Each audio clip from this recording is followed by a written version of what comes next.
سامعین ذی وقار، حضرت لقمان حکیم رحمۃ اللہ تعالیٰ علیہ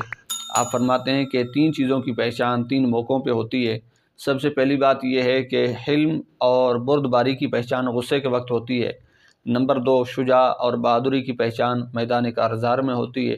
نمبر 3، بھائی چارہ کی پہچان جو ہے وہ ضرورت کے وقت ہوتی ہے۔ اب ذہن میں رکھیں کہ حلم اور بردباری کی پہچان غصے کے وقت کیسے ہوتی ہے کہ جب انسان غصے میں ہوگا تو ظاہر سی بات ہے اس کے صبر و تحمل اور اس کا حلم اور اس کی بردباری، اس کا معیار کیا ہے، وہ کس اسٹیج پر ہے، وہ ہمیں غصہ کے وقت معلوم ہو جاتا ہے۔ تو اللہ پاک ہمیں غصے کی جو ایک عادت ہے، نحوست ہے، اس سے محفوظ فرمائے، ہر مسلمان کو، ہر مومن کو محفوظ فرمائے۔ دوسری بات یہ ہے کہ آپ نے فرمایا کہ بہادری کی پہچان اور شجاع ہونے کی پہچان یہ جو ہے میدان کارزار میں ہوتی ہے۔ یہ ڈینگے مارنے سے، باتیں کرنے سے نہیں ہوتی ہے، بلکہ جب بندہ میدان کارزار میں اترتا ہے، وہ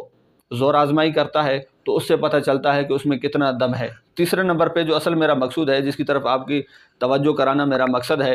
وہ یہ ہے کہ بھائی چارگی کی پہچان جو ہے وہ ضرورت کے وقت ہوتی ہے۔ آج ہمارے معاشرے کے اندر ہر دوسرا تیسرا بندہ آپ کا دوست بننے کی کوشش کرتا ہے اور آپ کے ساتھ تعلق بھی رکھتا ہے، آپ کے ساتھ رشتہ بھی جوڑتا ہے، لیکن بوقت ضرورت اب انسان چونکہ چاہتا ہے کہ یہ جو سارے میرے احباب ہیں، یہ جو دوست ہیں، عزیز و اقارب ہیں، یہ آئیں اور میرا ساتھ دیں اور بھائی چارگی کا ثبوت پیش کریں، لیکن